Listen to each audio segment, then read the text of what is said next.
अगर आप एक मोटरसाइकिल राइड करते हैं, फिर चाहे आप उसको आराम से चला करके जो नेचर है, जो आसपास की सराउंडिंग्स हैं उनको एंजॉय करते हो, या फिर आप उसको एकदम फास्ट चला करके जो थ्रिल वाला एक्सपीरियंस है वो एंजॉय करते हो। आप इन दोनों कैटेगरीज में से किसी भी कैटेगरी के राइडर हो सकते हैं, लेकिन एक चीज जो आपका बाइक राइडिंग का जो एक्सपीरियंस है उसको कॉमन बनाती है वो है आपका बाइक के साथ ओवरऑल जो कांटेक्ट होता है। वो आप बाइक के ऊपर कैसे बैठते हैं, उसके ऊपर आपका जो ओवरऑल बॉडी पोस्चर है वो कैसा बनता है, बाइक के जो कंट्रोल्स हैं उसके साथ आपका कांटेक्ट कैसा है, ये सारी चीजें आपका जो ओवरऑल राइडिंग एक्सपीरियंस है उसको काफी अच्छा करने में हेल्प करती हैं। लेकिन अगर यही चीजें सही ना हो तो आपका जो बाइक चलाने का जो ओवरऑल एक्सपीरियंस है वो काफी खराब हो जाता है। अब जो बाइक का जो ओवरऑल राइडिंग पोजीशन है, जैसे कि नेकेड बाइक होती है उसके अंदर जो पोस्चर है वो काफी रिलैक्स होता है, और जो स्पोर्ट्स बाइक होती है उसके अंदर जो पोस्चर है वो काफी अग्रेसिव होता है। वो तो आपने चूज कर लिया बाइक को, उसके बाद आप चेंज कर नहीं सकते। लेकिन दो कॉमन चीजें ऐसी हैं जो कि आप लगभग हर बाइक के अंदर एडजस्ट कर सकते हैं अपने हिसाब से।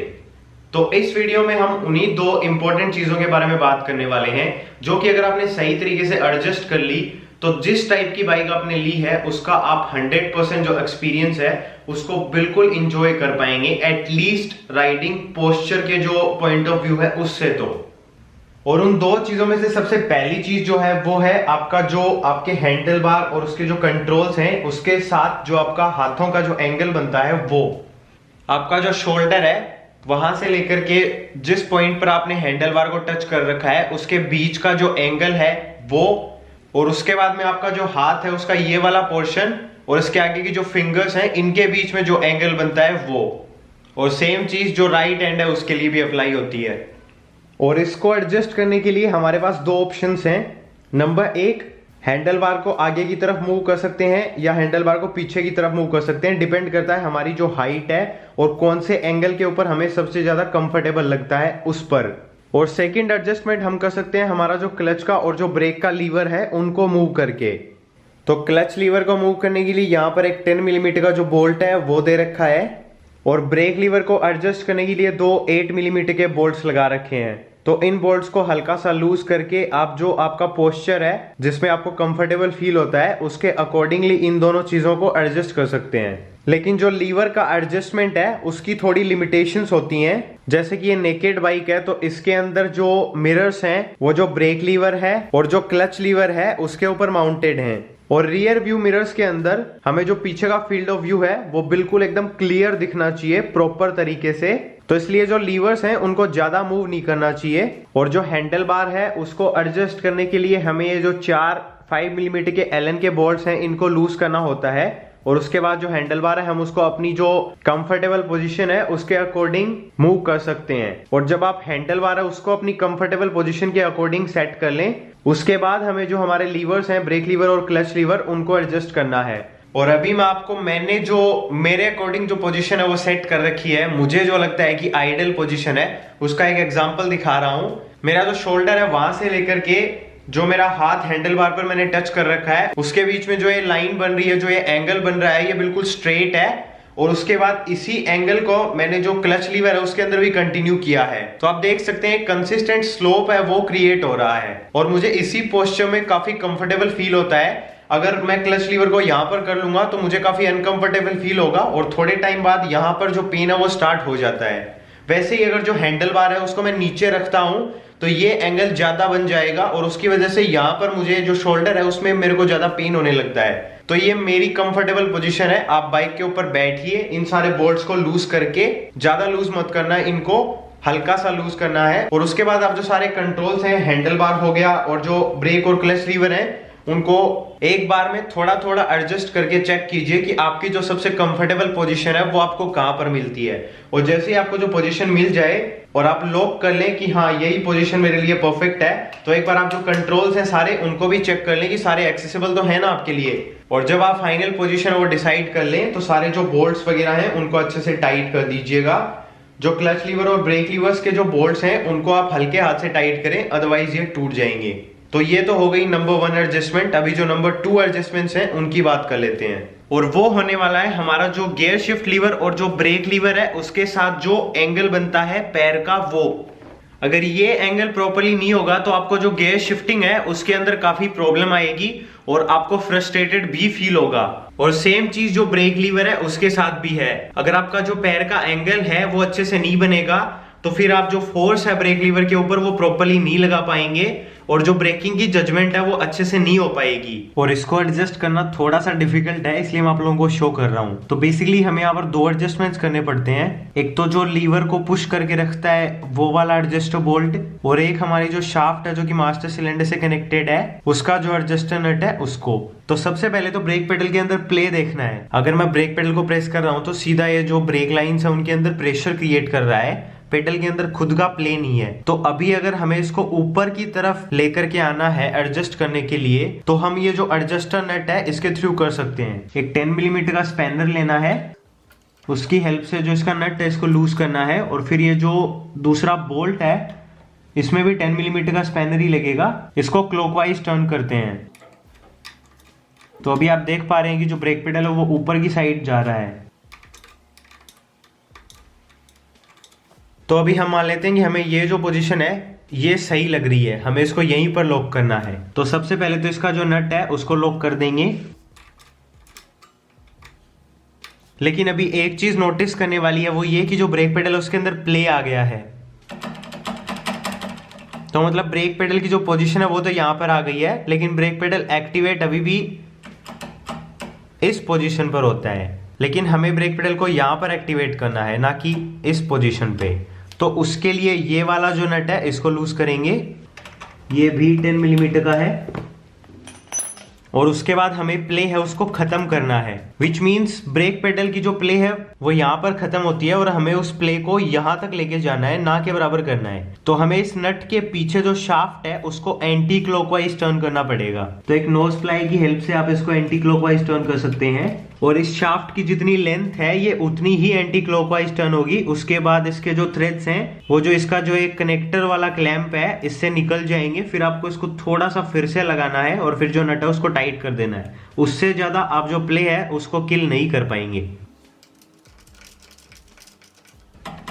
अभी प्ले थोड़ी कम हुई है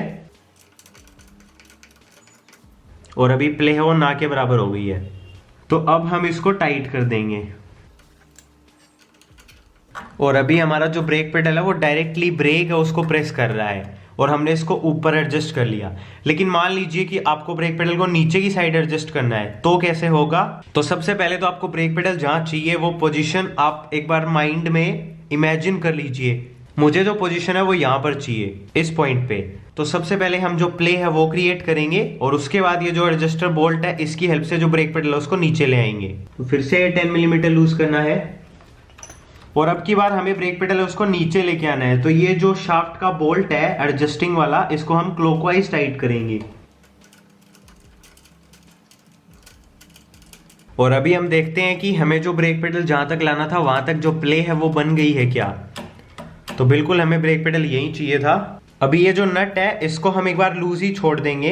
अब हम जो ब्रेक पेडल हमें जहां चाहिए वहां पर ये जो एडजस्टिंग बोल्ट है इसकी हेल्प से पहले लेके आएंगे। तो जो 10 मिलीमीटर का नट है उसको लूज करना है और अभी हमें ब्रेक पेडल उसको नीचे की साइड लेके आना है। तो ये जो बोल्ट है इसको हम एंटी क्लॉकवाइज रोटेट करेंगे और इस पोजीशन पे हमें जो ब्रेक पेडल है उसको सेट करना है। तो जो बोल्ट है उसको होल्ड करते हैं और जो नट है उसको टाइट कर देते हैं, और जो ब्रेक पेडल है वो हमें जिस पोजीशन पे चाहिए था वहां पर आ गया है। लेकिन अभी भी इसमें प्ले है तो इसलिए ही हमने इसको लूज रखा था, ताकि हमें हमारी जो पोजीशन चाहिए ब्रेक पेडल की वो मिल जाए और उसके बाद जो प्ले है हम उसको खत्म कर देंगे। तो प्ले को कम करने के लिए जो शाफ्ट है उसको एंटी क्लॉकवाइज घुमाना पड़ेगा। और अभी जैसा कि आप देख सकते हैं प्ले है वो बिल्कुल खत्म हो गई है और जो ब्रेक पेडल है वो डायरेक्टली ऑपरेट हो रहा है। तो इस सिचुएशन में हम जो नट है उसको टाइट कर देंगे और कुछ इस तरीके से हम जो ब्रेक पेडल है उसको एडजस्ट कर सकते हैं। और अब बात करते हैं जो गियर लीवर है उसको कैसे एडजस्ट कर सकते हैं उसके बारे में। तो गियर लीवर को एडजस्ट करने के ज्यादातर बाइक्स में दो तरीके आते हैं। नंबर एक, जो गियर शाफ्ट से जो गियर लीवर की जो असेंबली कनेक्ट होती है उसको आप, ये 10 मिलीमीटर का बोल्ट है, इसको निकाल करके गियर शिफ्ट लीवर को आपको नीचे करना है या ऊपर करना है, उसके अकॉर्डिंगली इसके जो स्लॉट्स हैं उनको लेफ्ट या राइट वाले स्लॉट में एडजस्ट करके आप इसको फिर से फिट कर दें और जो आपका गियर लीवर है वो चेंज हो जाएगा। और सेकंड जो कॉमन मेथड है जो गियर लीवर को एडजस्ट करने का है वो ये रोड है। ये गियर लीवर की जो आर्म है और जो गियर लीवर है इसको कनेक्ट करने का काम करती है। और इस पर्टिकुलर बाइक में इसके अंदर जो एडजस्टिंग पॉइंट है वो दे रखा है, ना कि जो गियर लीवर की आर्म है उसको खोल करके चेंज करने वाला। तो इसमें दोनों साइड 10 मिलीमीटर के नट्स लगे हुए हैं। सबसे पहले इन दोनों को लूज करना है जो गियर लीवर है उसको एडजस्ट करने के लिए। एक नट जो है वो क्लॉकवाइज खुलता है और दूसरा एंटी क्लॉकवाइज। और इनको लूज करने के बाद आप जो गियर रोड है उसको क्लॉकवाइज या एंटी क्लॉकवाइज टर्न करके जो गियर लीवर है उसकी पोजीशन चेंज कर सकते हैं। क्लॉकवाइज टर्न करेंगे तो जो गियर लीवर है वो ऊपर की साइड जाएगा और एंटी क्लॉकवाइज टर्न करेंगे तो गियर लीवर है वो नीचे की साइड आएगा। और जब आपको परफेक्ट पोजीशन है वो मिल जाए उसके बाद जो ये नट्स हैं इनको टाइट करना है। तो एक नट तो क्लॉकवाइज टाइट हो जाएगा और जो दूसरा नट है वो एंटी क्लॉकवाइज टाइट हो जाएगा। और कुछ इस तरीके से आप जो गियर लीवर है उसकी जो पोजीशन है उसको अपनी कंफर्ट के अकॉर्डिंग एडजस्ट कर सकते हैं। और हाँ, मेरी वाली जो बाइक है उसकी जो गियर असेंबली वो डैमेज हो रखी है, इसको जल्दी मैं चेंज करने वाला हूँ। ऑर्डर लगा रखा है, जैसे ही आ जाएगी उसके बाद चेंज कर देंगे। और मेरी जो पर्सनल प्रेफरेंस है इनके जो एंगल है एडजस्टमेंट के उसको लेकर के वो ये है कि जो फुट पेग है वो एक हल्के से एंगल के ऊपर बना हुआ है जिससे कि जो राइडर का पैर है वो अच्छे से पोजीशन हो पाए और थोड़ा सा आगे की तरफ नीचे की तरफ थोड़ा टिल्टेड रहे। तो यहाँ पर ये जो एंगल है उसी एंगल को लेकर के एक विजनरी जो लाइन है वो इमेजिन करते हैं। और जो गियर शिफ्ट लीवर का जो ऊपर वाला पोर्शन है वो जो ये विजनरी लाइन चल रही है इस लाइन के जस्ट टच में होना चाहिए। तो ये जो लाइन हमने अभी बनाई है और उसके हिसाब से जो गियर शिफ्ट लीवर है उसको एडजस्ट किया है, उससे होगा ये कि जो हमारा पैर है वो जिस एंगल के ऊपर फुटरेस्ट पे टिका हुआ है उसी एंगल पे आगे कंटिन्यू करेगा। और उसकी वजह से जो हमारे पैर का फोर्स है वो इक्वली डिस्ट्रीब्यूट रहेगा जब हम जो गियर शिफ्ट है वो करने की कोशिश करेंगे तब। और उसकी वजह से जो कंफर्ट है वो थोड़ी ज्यादा इंप्रूव हो जाएगी, क्योंकि जब हम गियर है उसको शिफ्ट करते हैं तो हमें जो शिफ्टर है उसके नीचे पैर रखना पड़ता है। और अगर आप इसको ज्यादा नीचे कर देंगे तो फिर आपको जो पैर है उसको ऊपर की साइड से लेकर के नीचे की साइड ले जाने में ज्यादा परेशानी होगी और यहाँ पर पेन भी हो सकता है लॉन्ग राइड पे। और वही सेम विजनरी लाइन जो हमने गियर शिफ्ट के लिए फॉलो की थी वही हम जो हमारा ब्रेक पेडल है उसके लिए फॉलो करेंगे। बिकॉज हमारा जो पैर है वो आइडल पोजीशन में बिल्कुल सही एंगल पे रहेगा और जैसे ही हम जो ब्रेक है उसको प्रेस करेंगे तो हमारा जो फोर्स है वो इक्वली डिस्ट्रीब्यूट हो पाएगा, जिसकी वजह से जो ब्रेकिंग है वो भी अच्छे से हो जाएगी और हमें ज्यादा पेन भी नहीं होगा। तो बस यही कुछ टिप्स थी जिनको यूज करके आप आपकी जो बाइक है उसके जो राइडिंग पोस्चर है उसका सबसे बेस्ट वर्जन है वो अचीव कर सकते हैं।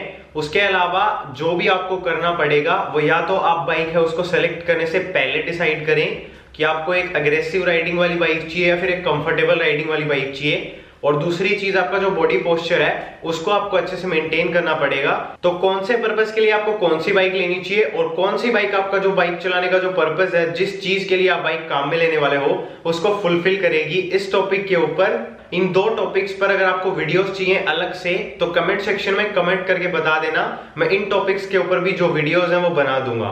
अभी के लिए इस वाली वीडियो में बस इतना ही था, फिर मिलेंगे कभी किसी और वीडियो में, तब तक के लिए बाय बाय।